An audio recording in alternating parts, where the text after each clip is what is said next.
everyone, my name is Katie Ann Baker. I'm the owner of Dragon Heart Farms. I am also an entomology zookeeper. And in addition to that, I keep a lot of these creepy crawlies at home for myself. So we're going to go through a few and I'll show you and talk about a few of the animals that we have here and give you an idea of what these animals do and how they relate to the world around us.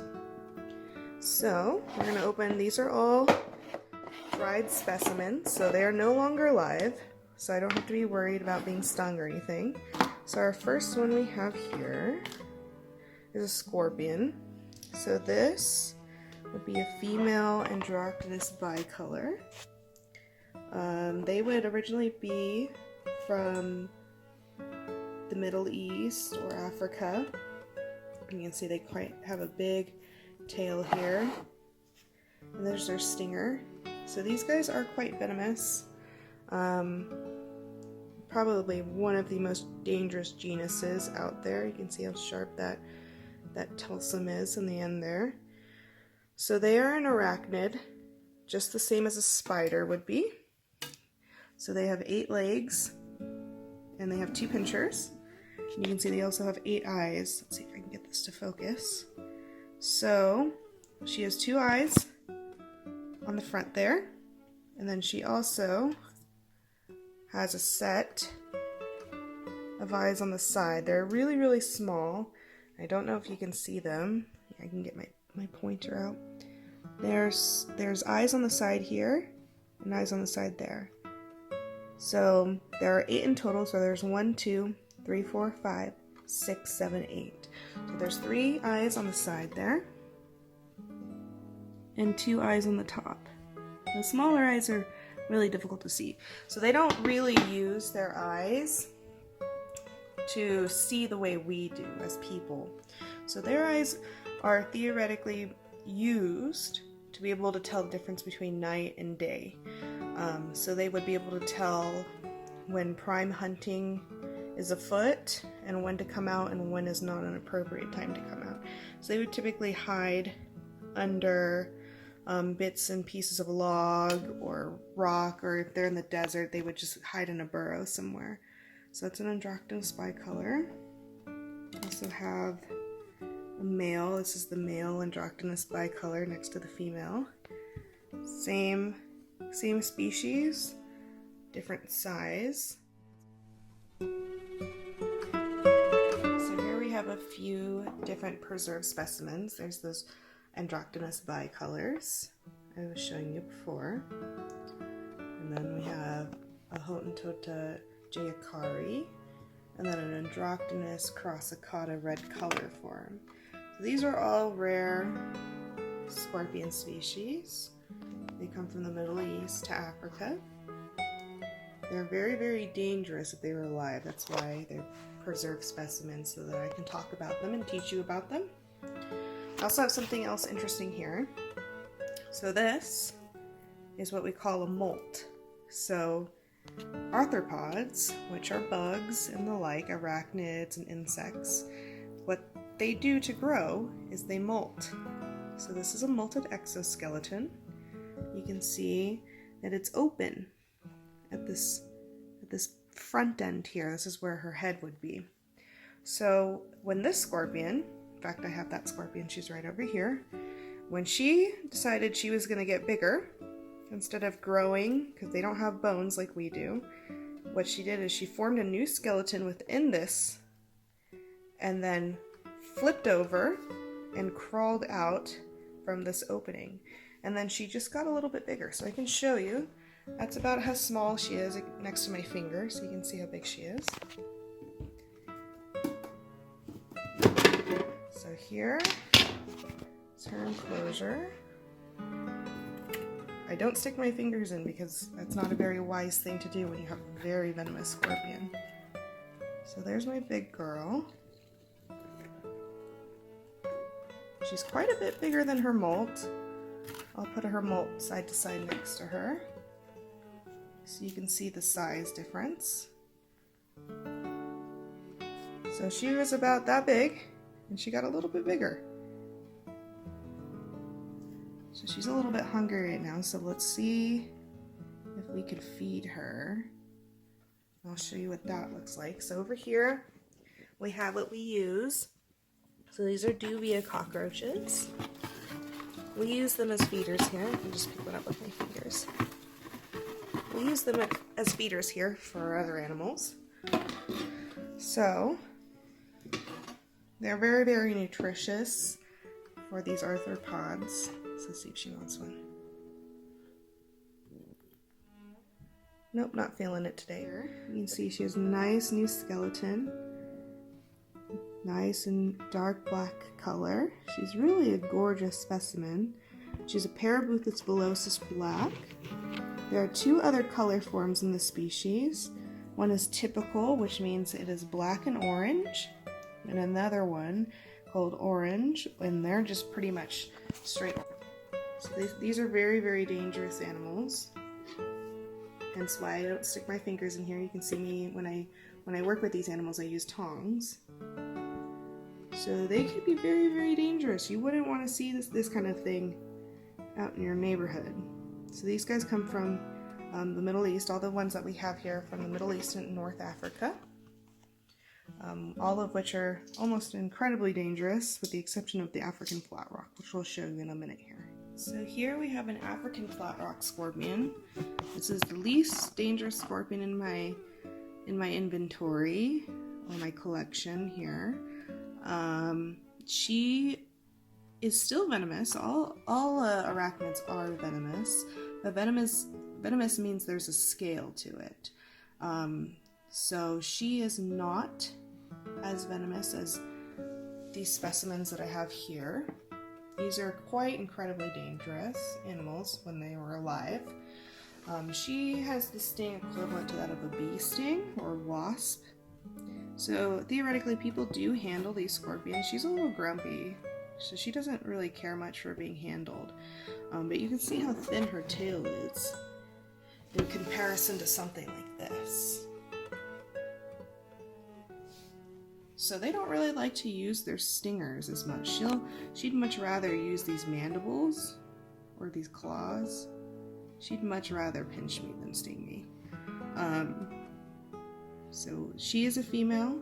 They come from Africa. They like flat rocks and burrows and stuff like that.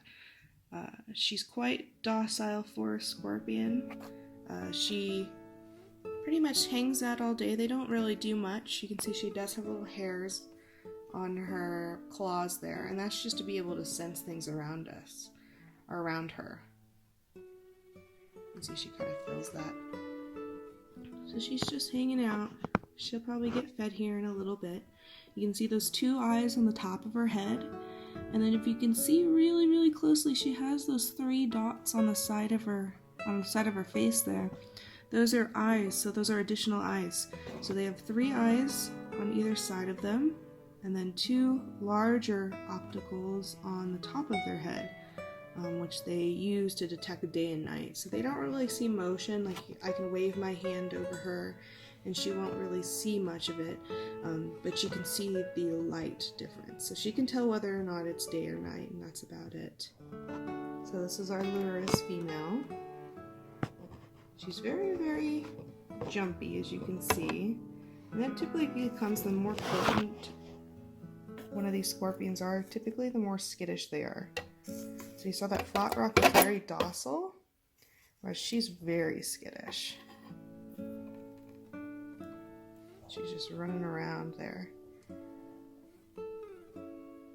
You can see her pinchers right there, or her pinchers are right there, and then her stinger is at the end there.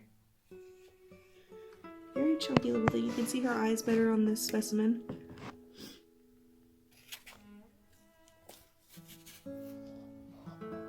Four legs, so she is an arachnid, just like a spider. Her mouth is right there. Her pinchers are right here, very thin. So she needs to make up for those thin pinchers by having all that extra potent venom.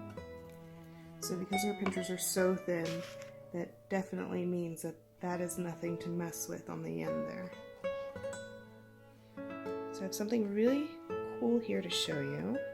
This is a baby deathstalker, which would be the common name.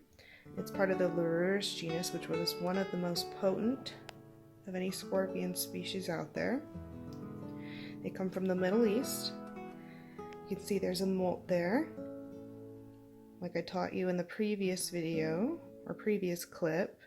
This is what this baby grew out of. So this is its old exoskeleton. It's about 4th instar, which means that it molted about twice since it was born. So it's still quite small. Let's see my finger. That's the size of my finger next to that little baby. And this is one of the most dangerous scorpions out there in terms of toxicology. So we'll put the lid on there. So as you guys can see here, almost the entirety of my collection of arachnids is almost all entirely venomous or extremely potent. It requires a lot of know-how and knowledge to be able to keep these animals in a safe environment. But I will now show you what I feed these guys. So this is just one part of the colony that I took out to show you in a better light. So these are called dubia cockroaches. They're known to be a good feeder for arachnids and reptiles.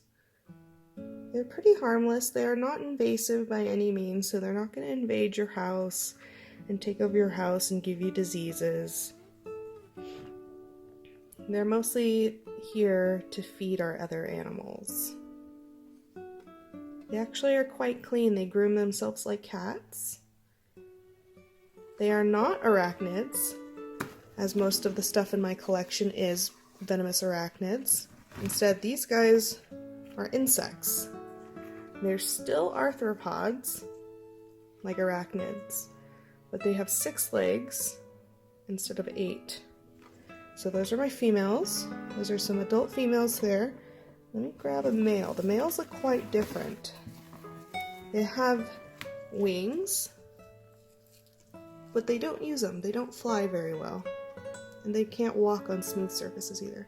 So that is a male dubia cockroach.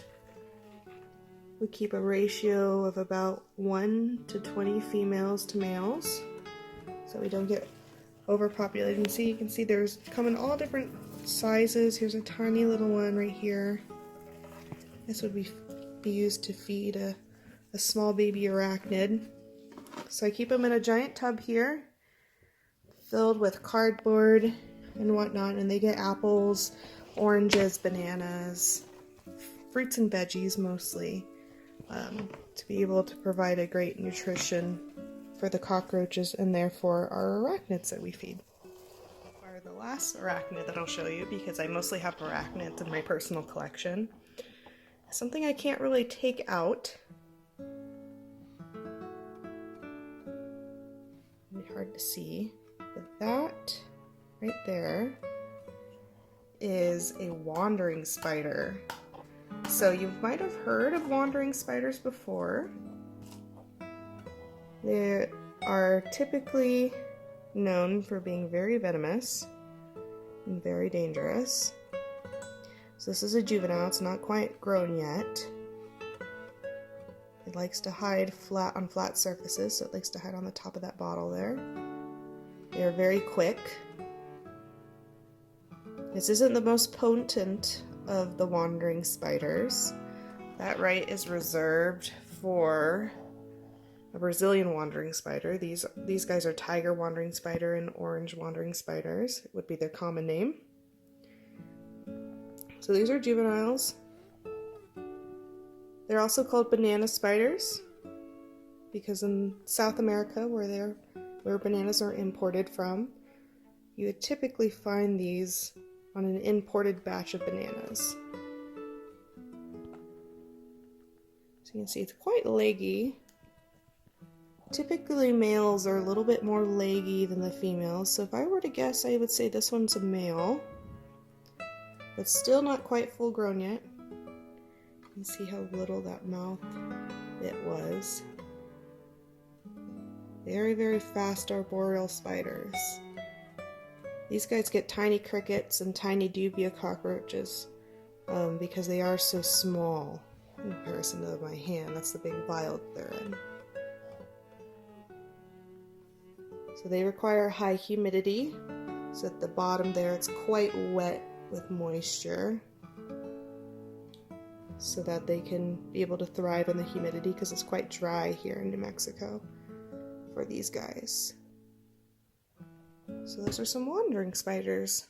So I do have something that's not an arachnid to show you. This is a specimen of an Egyptian predatory beetle. This is a female Egyptian predatory beetle. As you can see, she has those nice colorations on the back there.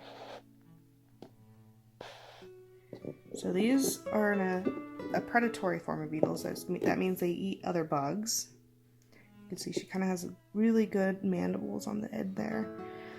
They were this female was really fast when she was alive. They only lived to be about 8 months or so. So their lifespan is very short in comparison to something like these scorpions that I have here. These live to be about 6 to 7.